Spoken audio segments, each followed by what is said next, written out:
Well, good damn afternoon, Americans. Jericho Green here with you once again. We got him. China blinked first. Trump and China came to an agreement, a 90-day pause on the tariffs. We had tariffs on them at 145%. I think the ones they had on us were like 125 or something like that. Very high, very, very high. And Trump's team met with members of Xi Jinping, what's the fuck? The president of China. They met in, was it Switzerland? Somewhere like that, and neutral ground.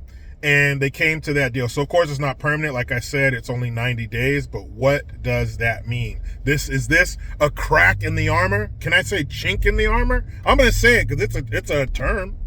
But this is a chink in the armor for China. Because China was supposed to be this big badass who made everything for Americans. We can't survive without shit. For China, they make everything for us. No China, no nothing. You go into every store, everything's made in China, made in Taiwan, which is, next door to China, off the coast of China, same thing. So we thought we couldn't do it without China. We thought that putting those tariffs on those Chinese goods was going to break us. What American can afford 125% markup on something? We can. It's unsustainable. Wait, what's that? Oh, they caved in 2 weeks? Because what was that, about 2 weeks ago? Maybe 3 weeks that we put the tariffs on each other? We ratcheted up the tariffs on each other? And now we're doing a 90-day pause on it? Why? Is it because we couldn't handle it? Is it because things were getting expensive? Is it because the shelves in the stores were starting to be empty? Because that's what they told us. They told us that there would be supply chain issues, that the shelves will be empty, like somebody just told us, it's going to be the year 2000. So everything's going to reset. Everybody's buying up water and canned beans and toilet paper. Did that happen? Is that why they had to put the 90-day pause on it? It was just unaffordable. Americans were starving, couldn't buy things. Babies were crying at night because of their hunger pangs. Is that what happened? Because that's what they told us was going to happen. They told us that it's going to be a tax on the consumer. It's going to be a tax on the American citizens. Trump is crazy. He's wild. He's out of control. This guy is crazy. He's trying to crash the economy. He's making it cheap for his billionaire buddies. That's what they told us. But come to find out, that's not what happened. What had happened was China couldn't sustain it. China is the real paper tiger. China's people were dealing with inflation. China's people are dealing with unemployment and protests in the streets. Yes. The shit they said would happen to us happened to them. So what does that mean? Does that mean that Trump knows what the hell he's doing? And if we just sit tight, things will work out in our favor? Holy hell, you wouldn't believe it. You wouldn't believe it. Well, that's exactly what happened. This is the beginning. This is the tide turning. I was watching a video last night on Instagram, and it was this guy in the Navy. He was a third class, and he was talking about life on the ship and questions that people have. And he said one of the questions he gets all the time is, what happens if you fall overboard on an aircraft carrier or another type of Navy ship? So he went down the list of what they're going to do, the protocols and everything. And one of the things he said was that an aircraft carrier is giant. So it can't just flip a bitch like a speedboat in the beginning of Miami Vice. It can't just turn on a dime. It's going to take a while. It's going to take a while to turn that big giant ship around. But when it comes around, it's going to come save you. It's going to come pick you up. That's what we're dealing with here. America is a giant ship. We can't just flip around. It's going to take a while to turn this big bitch around. But when she gets turned around, watch out. When she gets turned around, I hope you're ready for prosperity. I hope you're ready for your life getting better, and I hope you're ready for the future to get better for your children. That's what this shit is all about. Another thing they talked about, it wasn't just financial things and economic things that they spoke about. They also spoke about the fentanyl that is pouring into our country via the Mexican cartels. I think if that were the only thing that was accomplished, if China said, you know what, we solemnly swear, we pinky promise, Scouts honor, that we will not sell the chemicals to make fentanyl to the Mexican cartel anymore, that would be a victory in itself. Because that would mean over 100,000 Americans aren't dying every fucking year. How about that? That would be a victory in itself, but that probably won't happen because people got a taste for drugs. But economically, things are going to turn around. China is no longer going to be nipping at our heels. We are going to leave China in the dust because the world is a better place when America is in charge. When America is prosperous, the world is a better place. We have more money to spend. We have more money to spread around the world. We're probably the largest consumers, if not one of, in the entire world.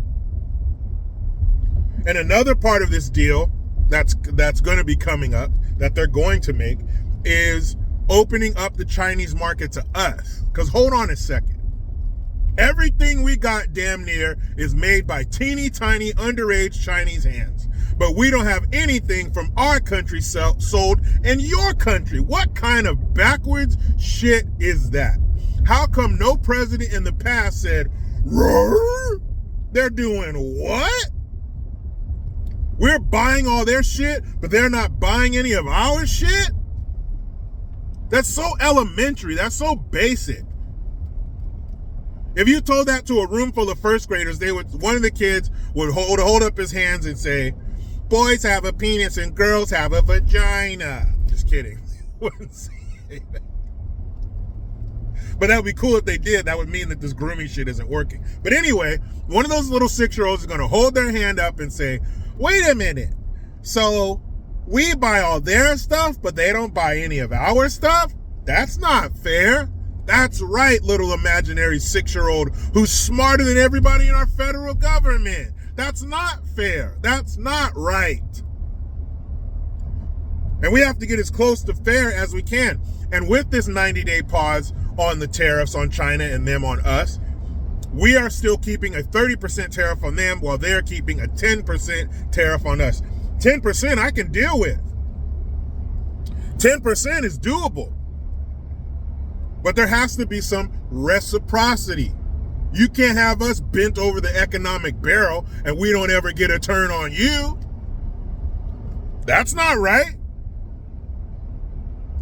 So shit is getting, it's gonna be right. Shit's getting righter. That's not a word, but you know what I mean? Doom and gloom. The left, the progressives, the mainstream mediocres were losing what little mind they have left when China levied 125. Oh my God, America's gonna collapse. Trump is a psychopath. America's gonna fall. He's tanking the economy. And then look at the Dow Jones. Look at the stock market. The shit closed up over 1,000 points yesterday. Because people see what's coming. They see the prosperity that's on the horizon. They see American companies winning, and they see Americans winning. And it's about damn time. We have to do business with the world. Some countries have things that we can't make, or they have them at a cheaper price. So we have to do business with each other, but we don't have to get screwed. We're the #1 customer to all these countries, and we're getting fucked. How is that? How does that make sense? It doesn't. And we finally have somebody in office to say that. This doesn't make sense. We're the big dogs. You're the little dogs. You do what we say. You go by our rules and our numbers and our percentages and our tariffs. We're in charge. What the fuck is going on here? That's like having strength and you don't know it. You have the ability to slap the shit out of anybody, but you're steady getting bullied and beat up. That makes zero sense. And this 90-day pause with the tariff war on China is only the beginning. Next thing you know, coming out of China, we're going to sign a beautiful historic deal. Love deals. Wrote a book, Art of the Deal. You get it right now, $24.99. We're going to make a deal with China. It's going to be beautiful. The American people are going to win. Nothing personal, China. Love your food. Love the pandas. You gave us COVID. Won't forget that. Fuck you, China. We're going to make a deal. That's what you're going to hear. The next thing coming out of the White House, when it has to do with China, is a huge historical deal where Americans are finally winning again. Is that too much to ask? I ask you this. Meet me in the comments. Is this just the beginning? Or is this 90-day deal not going to make a difference? We're going to be back to square one. Trump doesn't know what the hell he's talking about. Whatever it is, talk to me, Goose. But you know how it goes. I try to be done with the left, but they just won't let me. I'm out.